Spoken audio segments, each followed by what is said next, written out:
பொண்டாட்டி பேரு போலக்கண்ணி. எதுக்குடா வச்சு? என் அக்கா பேரு முட்டைக்கண்ணி. சரி. என் பாப்பா பேரு கொட்டக்கண்ணி. சரி. என் தங்கச்சி பேரு ஆந்தக்கண்ணி. எதுக்கு வச்சு தெரியுமா? இந்த பேரெல்லாம் எதுக்கு வச்சு? இந்த பேரை நான் போட்ட உடனே அம்மா ஏழக்கண்ணி எடுத்து வேலை செய்ய போகணும்னு ஒரு ஞாபகம். தாய் பெண்கள். ஆமாமா, ஞாபகமா வச்சிருக்கேன். என் பேரோட பேரு இன்சில் வச்சு பேரு. ஆமா, அத்திரி எல்லாம் கண்ணின்னு வச்சிருக்கிற பாத்தியா? ஆமாமா, அந்த அம்மா கண்ணி எல்லாம் பேரு. அவ பேர் போன கண்ணி.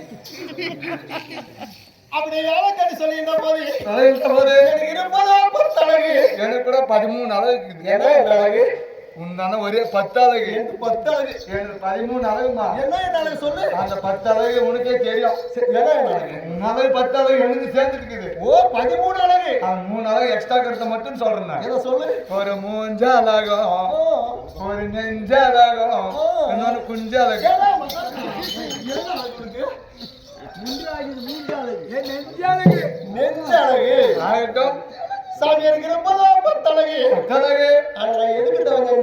எதற்காக கோயில் கட்டணும்? இந்த மாதிரி கோயில் இருந்தா இந்த நிலநீர் வாங்கிருப்பா, ஒரு நெகரெட்டு வாங்கிருப்பா. சாமியார் இருப்பதோ 10 அழகு. சரி. கண்ணுக்கேற்ற கணவர், கண்ணுக்கேற்ற கணவர் ஒரே நாள் வாழ்ந்தாலும் போதும்னு சொல்லுவார்கள்.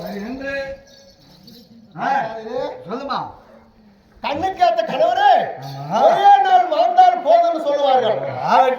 இருப்பதோ 10 அழகு. கணவருக்கு 12 அழகு வேணும். எத்தனை வயசுல? 7 வயசுல பார்க்காங்க. எல்லாம் முன்னாடி கெட்டு போறது கம்மி பண்ணாதான். ஏன் 7 வயசுலயே ஆம்படியான காசு பார்த்துக்கிறோம்னா தம்பி 3 அப்படி கிடையாது. இல்லப்பா நல்லா 7 வயசு இருக்கும் போது கல்யாணம் செய்யறதால போய் 20 வயசுக்கு முன்ன. சரி இப்ப வந்து 20 வயசுக்கு அதான் ஆகும். ஆமாமா வருங்காலத்துக்கு கணவர் ஆகுவாரா? வருங்காலத்துக்கு மனைவி அவனுக்கு ஆகுவா என்று அப்படின்னு சிவபெருமான கோரி நான் தவம் செஞ்சேன். ஆகட்டும். சிவபெருமான் என்ன சொன்னார் தெரியுமா? என்ன சொன்னார்? என்ன கோரி நீ தவத்துக்கு வந்திருக்கிறீ, உனக்கு என்ன வேண்டுமா அப்படின்னு சிவபெருமானே கேட்டார். என்று ஆகட்டும். சாமியார் இருப்பதோ 10 அழகு, எனக்கு எது ஒண்ணு வேண்டாம், எனக்கு அற்ற கணவர் 12 அழகு வேண்டும். அம்மா வாய பாத்ரூம் உள்ள லைட் போட்டுக்கிறேன்.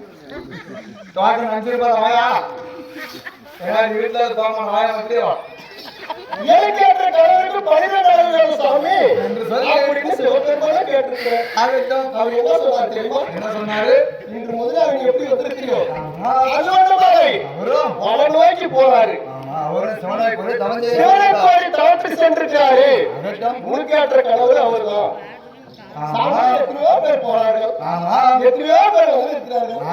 யாரு என்னுடைய கணவர் நான் பார்த்து கல்யாணம் செய்து எப்படி சாமி கேட்கிற போது என்ன சொன்னார்? இன்று முதலாக ஏழக்கண்ணி வனமாகப்பட்டது சொந்த வனமா இருக்கணும். போல் இருக்கும். அந்த அர்ஜுனாகப்பட்டது காடு வைத்ததே உண்டானா காய்க்கால மரமெல்லாம் காட்டிவிடும், மரமெல்லாம் பொறுத்துவிடும். இருட்டார் வனமாகப்பட்டது போல வெளிச்சாகும். ஒரு ஜோகி இருந்தாலும் இருந்தாலும் கத்துக்குட்டி இருந்தாலும் கவிப்பாடு இருந்தாலும் கணவர் வந்து விட்டான்னு சொல்லி கல்யாணம் செஞ்சியோ அப்படின்னு சிவபெருமான அதனால சொன்னாரு. எங்க நாள் எப்படி இருக்குது?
ஐயா இவரை வந்து பாலத்தை வணங்கி இங்க விட்டு நம்ம அரண்மனைக்கு செல்ல வேண்டும். ஆகட்டுமா ஆகட்டுமா?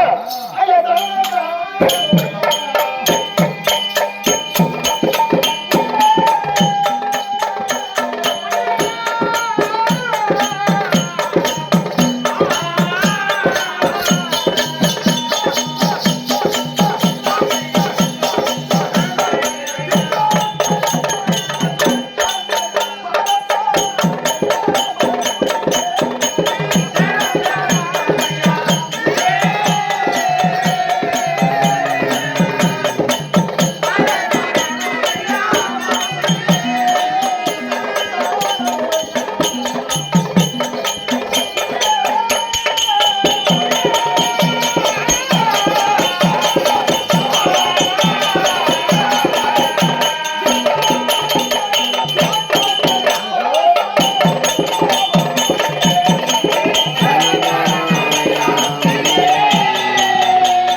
இந்த ஆறுவனத்தில் வருகிற போது என்னை பார்க்கக்கூடிய ஆண்களும் பெண்களும் எத்தனையோ கும்பு செய்தார்கள். இந்த ஏழாவத்தில் கால் வைத்தவுடனே இந்த ஏழைக்கண் ஏகப்பட்டோம் நிகழ்காலம் என்று சொல்லக்கூடிய முக்கால் மருந்து பெண்ணா இருக்க வேண்டும். என்னை போல பக்தியில சிறந்த பெண்ணா இருக்க வேண்டும். ஓடோடி வந்தேன் பாலத்தை விடுத்த காலத்தினால் ஆசீர்வாதம் கொடுத்து விட்டு ஆண்டவனை பார்க்க புறப்படலாமா?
இந்த பார்த்திபன் ஆசீர்வாதம் கொடுக்க அந்த பரமேஸ்வரனுக்கு அருள் கொடுக்க நீ என்றென்றும் சுபமங்கலிசியாக வாழ வேண்டும். சுபமங்கலிசியாக வாழ வேண்டும். ஆசீர்வாதம் கொடுத்து விட்டோம். புறப்படலாமா?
சொல்லிவிட்டாலே வரவில்லை, என் குறையா தீர்மையன் சொல்லிவிட்டாலே பார்க்கவில்லை. அதை பார்க்கின்ற போது எனக்கு மனசாக பண்ணது எப்படி இருக்கு தெரியுமா? அது வருவா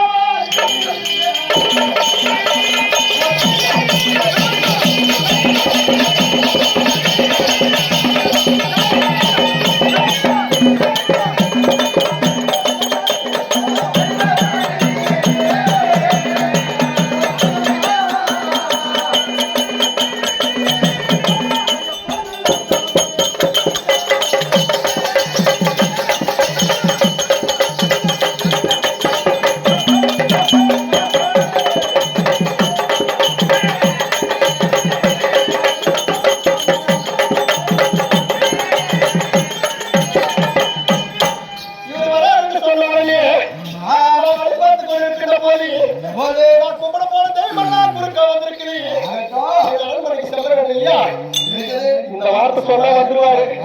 சொன்னாரு சொத்து சொல்லலாம் பெண்ணே இருப்பாளா? அரண்மனையில் என்ன இருக்குன்னு ஒரு தெரியல.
ஏறி ஓட்டுறது குதிரை உண்டு. சரி பேச அந்த குதிரை வந்து கிடையாது. அந்த குதிரை வித்தியாசம் உண்டு. இதெல்லாம் குறையுமா? என் அரண்மனைக்கு போனது உண்டானா எந்த ஒரு குறை கிடையாது. அது மட்டும் கிடையாது. நாங்க எப்படி சேர்ந்தோம் எப்படி இருக்கோம்?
நீ வாழ்ற எப்படியே அவன் இப்பதான் வந்துக்கிறா பாவம் போறா ஃபர்ஸ்ட் சொல்லு. அவன் என்ன பண்ண தூங்கிட்டு இப்பதான் வரான். நீ போறான்னு சொன்னாதான் அவன் வாழ்றதுக்கு வழி தெரியும்.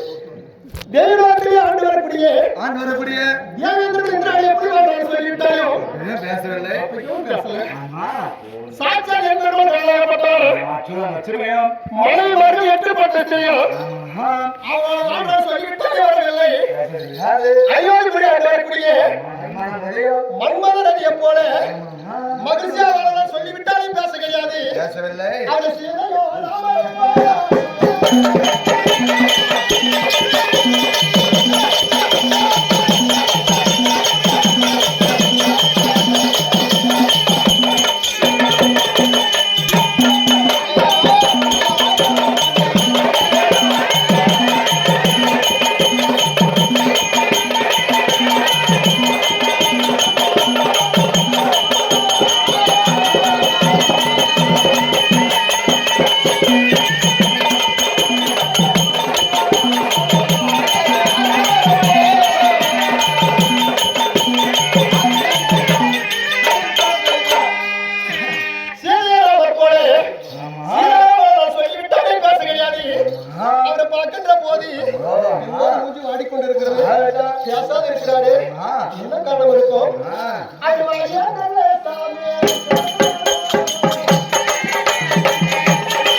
இந்த கோடி தவிராத குருகுல வம்சம் யார் யார் மேல கோடி தெரியுமா?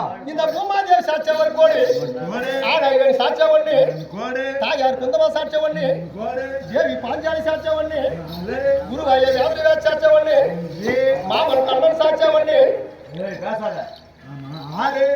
தர்மனோ சாட்சியா ஒண்ணு. 7 கோட்டு போடுதே உண்டாடா. எனக்கு பல சந்தாமல போடு. புதுசா போட சொல்றேன்பா. போடுவாங்களா? பாப்பா கூட இங்க போறாங்க புதுசா பண்றேன். ரைட் போடுவாங்க. ஆனா உனக்கு பழசு இருந்தாலும் 7 கோட்டு போட்ட உடனே சத்துவம் தவறாத சந்திரகுல வம்சம், இந்த கோடு தவறாத குருகுல வம்சம். நான் போயிட்டு வர வேலையா? ஏன் காவல் இருக்கணும், அவரை விடக்கூடாது.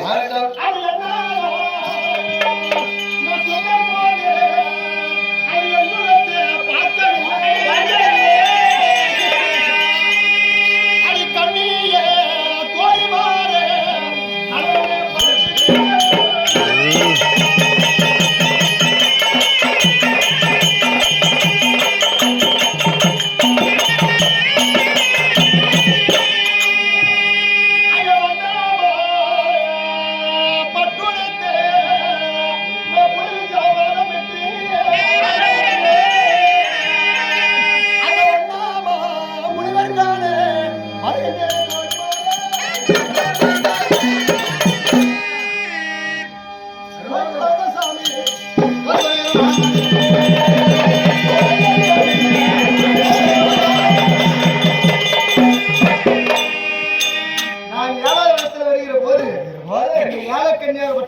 என்னை விடை கூட்டி வெளியெடுக்கும் போது போகும்போது எல்லாம் அதட்டி வெளிமறிக்கிறார் யார்? சாமி நாங்க வாழக்கூடிய ஏழக்கண்ணியோட தோழிமார்கள் எதனால் என்னை வெளிமறிக்கிறார்? இருந்தால் ஏழக்கண்ணியாகப்பட்டவள் சக்தி போட்டு போட்டு இருக்கிறார். ஏழக்கன்னியாகப்பட்டவள் நான் சத்தியம் தவிர சந்திரகுலவசர் பதில் என்று சொல்லி 7 சக்தி கோடு போட்டு இருக்கிறான். சக்தி கோடா? ஐயோ